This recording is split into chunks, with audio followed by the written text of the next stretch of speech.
Welcome, brave travelers. What follows is an addendum to the Alphabetics course with some thoughts about how to adapt instruction to a remote learning situation. Many of you have been doing this since your centers closed and will have good ideas to add from your experiences. In any discussion of adapting Alphabetics lessons to remote learning, it is important to acknowledge some of the challenges our students at the 0 to 3.9 grade equivalent face. Many are LD, but often have one or more additional issues: lack of school-based learning, low level of spoken English if they are ESOL, health problems due to poverty or racism, age, mild cognitive problems, dialect differences if they are ABE, for example, from the South or the Caribbean,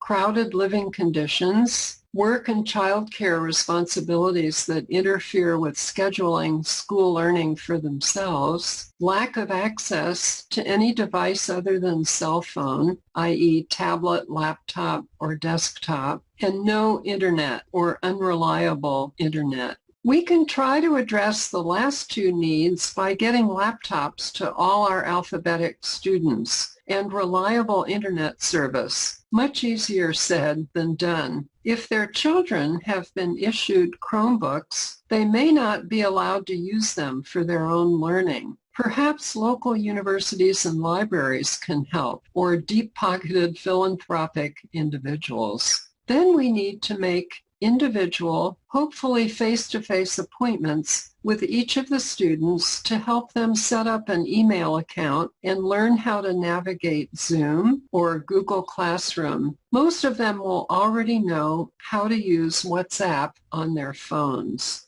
If everyone in the class has a computer and internet, then there are two possible scenarios. The first one, the class is taught as a group via Zoom, with the option of breakout rooms for individualizing, hopefully with the help of a volunteer tutor. But then the issue is finding a time that's good for everyone, since students have different work schedules and childcare responsibilities. The second option, the students are taught individually via WhatsApp video lessons. This makes scheduling easier, but removes the social aspect of a Zoom class and is much more time-consuming for the teacher. Some teachers, probably of higher level classes, have had success during the pandemic creating differentiated groups within their classes on WhatsApp. This would be challenging for our students, but worth a try.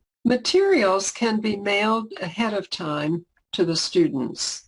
It would be ideal if the teacher could safely go to his or her workplace before the semester begins to use the photocopier and obtain index cards and manila mailing envelopes and a small erasable magnetic board, the kind college students hang on their doors, and markers and erasers and magnetic preschool letters. If the Adult Ed Center already has Wilson magnetic journals and magnetic foam letters for each ABE 0 to 3.9 student, those can be mailed, with the teacher retaining one. A very useful item would be the kind of small easel holder available at big box office supply stores to hold the erasable magnetic board. Or one could swipe the one under that decorative plate on the mantle. The teacher will need to arrange how to be reimbursed for mailing costs and costs of any supplies. It would also be ideal to plan far enough ahead that a few months' worth of materials could be sent at one time.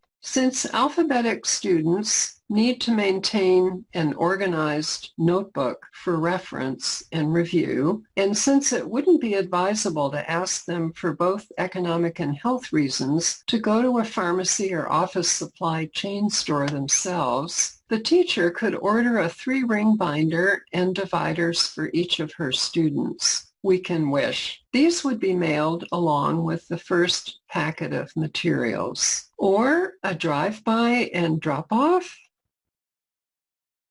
or a safe pickup by appointment outside our centers. Any way to get out and safely see each other, even briefly, is reassuring. It would be great to be able to send materials to the students as attachments, have them do the work on the computer and email the document back. But the skills required to do this are tricky, and also most students don't have printers that would enable them to print and revisit their work. At various times in the course, it is mentioned that there are many good published materials that illustrate a particular pattern. If the teacher can safely go to her workplace and photocopy these for his or her students and to mail them, that is an option. Also, there are many good websites online that offer appropriate materials free for student practice that the teacher can download and use via shared screen